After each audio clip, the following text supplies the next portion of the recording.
stiamo sottovalutando un aspetto che secondo me, se affrontato, avrebbe anche una riduzione di morbidità, di mortalità, ma soprattutto di costi per il sistema sanitario nazionale. L'obesità è una malattia, quindi è evidente che se è una malattia bisogna rivolgersi alle persone che sanno trattare una malattia e non a surrogati così un po' più dedicati al piacere personale piuttosto che alla cura della persona. Un padovano su 10 è obeso, mentre il 30% è in sovrappeso.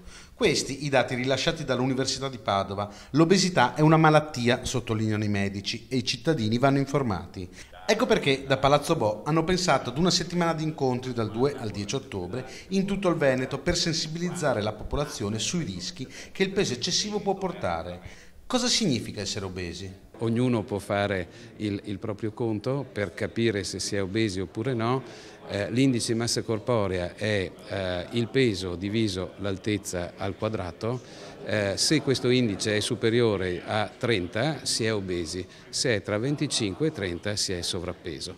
Problemi cardiologici e diabete sono tre rischi maggiori in cui gli obesi rischiano di incappare, ma non ci sono solo questo tipo di patologie. Con sempre più insistenza il legame tra obesità e cancro è supportato da molti studi internazionali. Per alcuni tumori ci sono dei rapporti molto stretti, chiari, con dei meccanismi fisiopatologici evidenti, per altri ci sono delle ipotesi di lavoro, ma sta di fatto che il paziente obeso ha un'aumentata incidenza di tumore.